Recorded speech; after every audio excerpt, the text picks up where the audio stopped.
No último episódio eu falei sobre a rivalidade da WWF com a ECW, que surgiu como uma parceria de Vince McMahon com Paul Heyman. Só que enquanto isso rolava, crescia nos bastidores uma amizade de Todd Gordon com gente da WCW. E isso até veio a ocasionar a sua saída da empresa. Isso e muito mais você confere no episódio de hoje da série A História da ECW.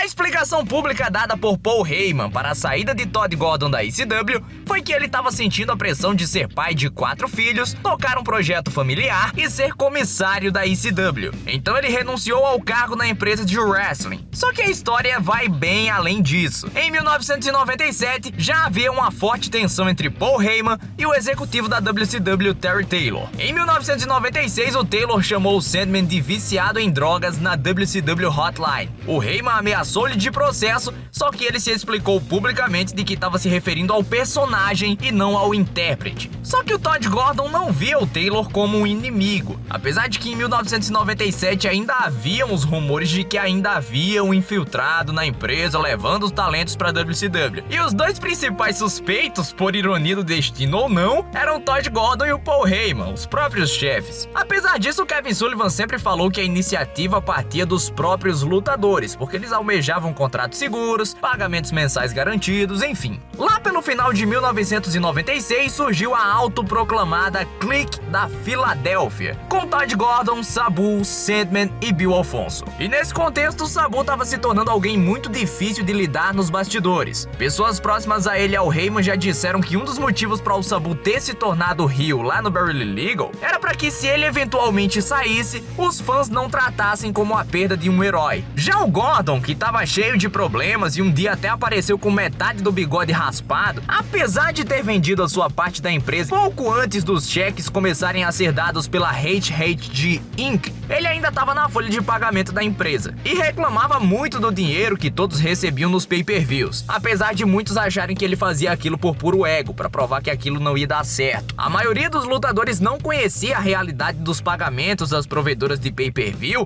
e até chegaram a acreditar que estavam recebendo tanto quanto seus amigos da WWF, mas é claro que as vendas não passavam nem perto, assim como o dinheiro repassado também não passava nem perto da WWF. Ao longo de 1997, o Heyman também recusava repetidamente as propostas do Gordon para expandir o seu papel de comissário da ECW para um personagem mais proeminente. O Gordon queria ser o manager do Sandman ou mesmo trabalhar como manager de 2 mulheres. O trio se chamaria Mr. G and the G Spots. As 2 mulheres seriam chamadas de Peaches e Cream. Só que o Heyman negou as 2 propostas mais de uma vez e disse que ele continuaria sendo comissário, e continuaria mesmo se não fosse o que veio a acontecer depois. As grandes empresas sabiam como manter os seus lutadores. Quando Vince McMahon contratava um lutador, ele já indicava alguns contatos de corretores de imóveis lá da Flórida para que eles pudessem arrumar aonde morar. Os lutadores assumiam uma dívida por uma casa e então, com os papéis em mãos, eles tinham medo de perder o emprego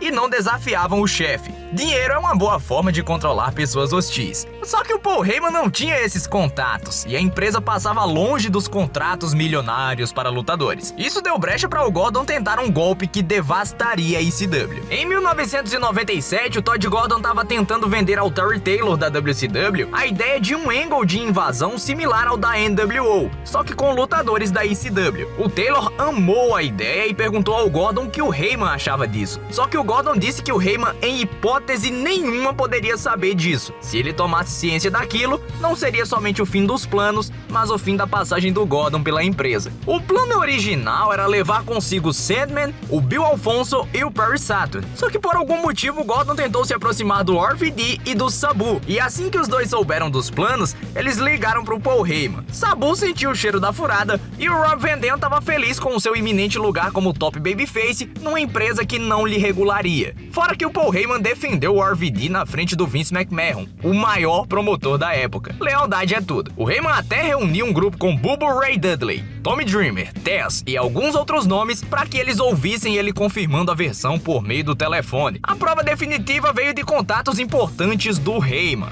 Ele conversou com alguns amigos que ele tinha por aí que conseguiram hackear o pager de Gordon. Logo na segunda gravação, o Terry Taylor pediu uma lista atualizada dos talentos que participariam da tal invasão. Com a mesma audiência assistindo, o Heyman pegou seu telefone e ligou para o Terry Taylor, dizendo que alguns dos talentos que ele pretendia ter na invasão estavam sob contrato e ele estava correndo um sério risco de processo. Era uma guerra de um peixe grande em um aquário pequeno contra um peixe pequeno num mar cheio de tubarões, mesmo com a diferença da força das empresas. Como resultado dessa treta, o Taylor arregou dos planos e, de acordo com a versão mais aceita, o Gordon foi demitido, o Bill Alfonso também seria, o Sandman teve que assinar um contrato para ficar e o Perry Saturn foi para a WCW de todo jeito, juntando-se ao seu amigo Raven. No dia 20 de setembro de 1997, pouco antes do início do show da ECW na ECW Arena naquela noite, Paul Heyman comunicou a Bill Alfonso que o Todd Gordon estava saindo da empresa e que após a luta do Bill naquela noite, ele também sairia. Era uma luta de duplas que o Fonzie faria equipe com o Van Dam para enfrentar Tommy Dreamer e Beulah. Dreamer e RVD saíram logo da luta e o espetáculo ficaria por conta de Beulah e Fonzie. O ideal seria que a Beulah humilhasse o Bill para que o público ficasse feliz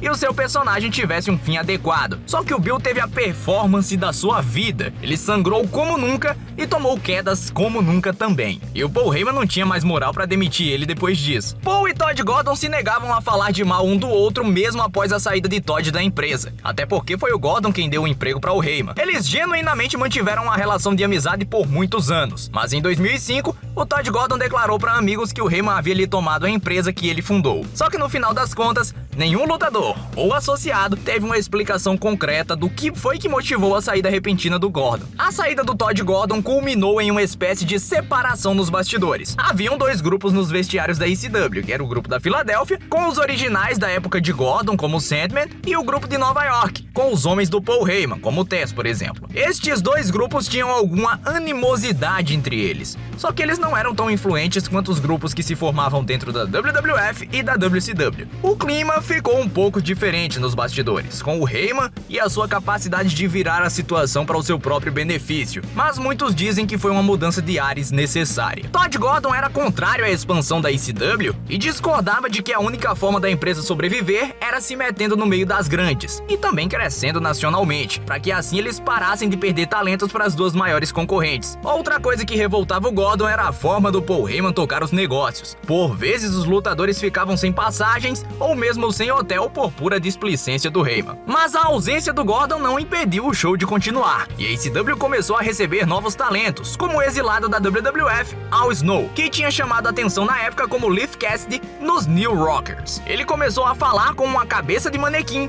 e transformou a sua frustração real num personagem maluco novo. O acordo que levou Al Snow para a ECW consistia na WWF pagar o salário e as despesas de transporte dele. A ECW desenvolveria um personagem, ele voltaria para a WWF como se nada tivesse acontecido e a ECW teria um bom talento por alguns meses sem nenhum custo real. E bem, isso é tudo para o episódio de hoje da série A História da ECW. Todo o conteúdo dessa série pode ser encontrado neste livro que você está vendo aqui na tela. No próximo episódio eu vou falar sobre drogas na ECW e um pouco mais também. Alguns outros assuntos eu vou abordar no próximo vídeo, então você não pode perder. E para você não perder, você tem que estar inscrito no canal. Estamos já chegando aí nos 2.000, pessoal. Vamos lá, vamos se inscrever para que a gente possa chegar aos 2.000 o mais rápido possível. Lembre-se de ativar o sininho quando você se inscrever, para que você não possa perder nenhum episódio aí da série A História da ECW, tá certo? Tchau, tchau, galera!